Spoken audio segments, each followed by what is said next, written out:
Good morning, everybody, and once again, welcome back to the channel. So, just yesterday, Iceberg 1.10 was released, and one of the most awaiting feature that at least I was excited was the variant feature. Yes, the Iceberg 1.10 now supports variant feature, which allows customers to store semi-structured data without specifying the schema into your data lakes and then query those variant field. So in this video, let's learn on how we can get started. All right. So here you can see is the release note, Iceberg 1.10. You can read about everything in detail. So also, if I quickly point you to the resources, the code snippets that we are gonna be doing is also available on my Medium and LinkedIn blog as well. So you can copy paste these code snippets from here. All right, now it's time for the lab. So the first thing that we need PySpark 4.0.0 version. And you can easily do that on your Jupyter Notebook, IntelliJ or whatever editor by simply doing pip install PySpark equals to 4.0.0. This will install the PySpark 4.0 on your machine. And now we'll proceed with the lab. So first step is simple, man. We just need to create a Spark session, and the most important package is over here, as you can see over here.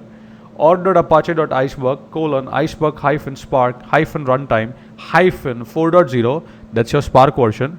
Underscore 2.13 colon 1.10.0. 1.10.0 is of course, as you know, the Iceberg version that we're gonna be using. Very simple. I define my catalog. I call a dev catalog. This could be foo, bar, whatever you like. And the most important is over here is I have to specify the format version to v3.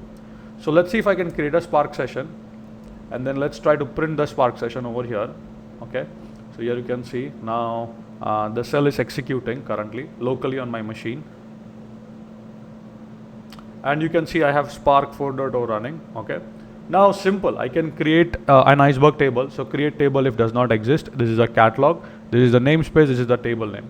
Most important properties is a variant. So which means I do not have to specify any data type when I'm storing data inside this. I can store large JSON objects, right? And I can query them.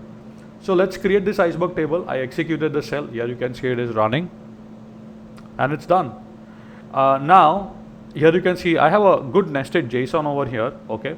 I create a Spark data frame object over here. I name the column as JSON string because it's a JSON string, right? So I name that. Then I use a function called parse JSON. This is responsible for converting that column JSON string into a variant one, right? So this essentially will do that. And then guess what? Just regularly how you write into your Iceberg table, I'm doing an append operation on the Iceberg table. You can do an overwrite operation, you can do merge as well, but let's execute this. So let's wait. So as you can see, this cell is now being executed. So again, I'm doing it locally, so it will be a little bit slow. Okay, so it's done. So now let me see if I can open up my warehouse quickly and let me see if I can bring this on my main screen. All right, so here, default test data. You can see that Parquet because see this table is not partitioned, right? Now how you can query this data is you can use a function called variant get.